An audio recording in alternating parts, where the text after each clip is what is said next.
السلام علیکم. Salman traits and farming welcome. Viewers ہماری جو گائے ہے نا وہ سو گئی ہے اور اس نے ماشاءاللہ بچہ دیا ہے. اب جب بچہ پیدا ہو جاتا ہے تو سب سے پہلے کیا کام کرنا ہے؟ پہلے تو یہ کرنا ہے جیسے ہی وہ پیدا ہو تو اس کا منہ وغیرہ ناک وغیرہ صاف کر دینا ہے تاکہ اس کو سانس لینے میں مشکل نہ ہو. اس کے بعد کچھ دیر بعد آپ نے دودھ پلانا ہے کیونکہ دودھ بہت ضروری چیز ہے. دودھ سے ہی زندگی ہے کیونکہ جو ماں کے دودھ میں اللہ تعالیٰ نے جو طاقت رکھی ہے، بیماریوں سے مدافعت رکھی ہے، وہ بہت ضروری ہے. تو شروع میں ذرا 1-2 دن مشکل ہوتی ہے دودھ پلانے. تو آج کا جو طریقہ بتاؤں گا میں تاکہ آپ کو پتہ چلے کہ کس طریقے سے اپنے کالف کو دودھ پلانا ہے.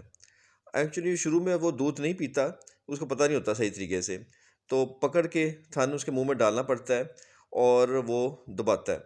تو اس طرح جو سب سے اچھا طریقہ ہے یہ ہے کہ تھن میں سے تھوڑا سا آپ خود دودھ کی دھاریں جو ہوتی ہیں نا اس کے منہ پہ ماریں تو تھوڑا سا جائے تو پھر وہ دیکھیں پکڑ لیتا ہے. اب دیکھیں اس نے پکڑ لیا ہے. پہلے یہ نہیں تھا کہ نہیں پکڑا تھا، لیکن جیسے اس کے منہ میں دھاریں ڈالی ہیں تو اس نے تھن کو دبانا شروع کر دی ہے.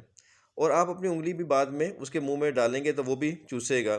اس سے اس کا پیٹ وغیرہ کا جو مسئلہ ہے وہ بھی ٹھیک ہو جاتا ہے اور اس کا پورا میٹابولزم چلنا شروع ہو جاتا ہے. تو بہت ضروری ہے کہ شروع میں جب آپ نے دودھ پلانا ہے تو دھاریں جو اس کے منہ میں ڈال لیں.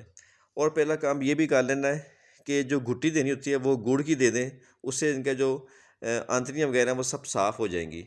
جب آنتڑیاں وغیرہ ساری صاف ہو جائیں گی، اندر سے کلیئر ہو جائے گا تو دودھ پیے گا تو ٹھیک رہے گا، صحت بھی ٹھیک رہے گی. پہلے 6 مہینے آپ نے کوشش کرنی ہے کہ ماں کا دودھ اچھی طریقے سے پلائیں اس کو. جتنا دودھ پیے گا اتنے ہی اس کی بیماریوں سے خلاف لڑنے میں طاقت آئے گی. امید کرتے ہیں آج کی ویڈیو آپ کو پسند آئی ہوگی. نیکسٹ ویڈیو تک کے لیے اللہ حافظ.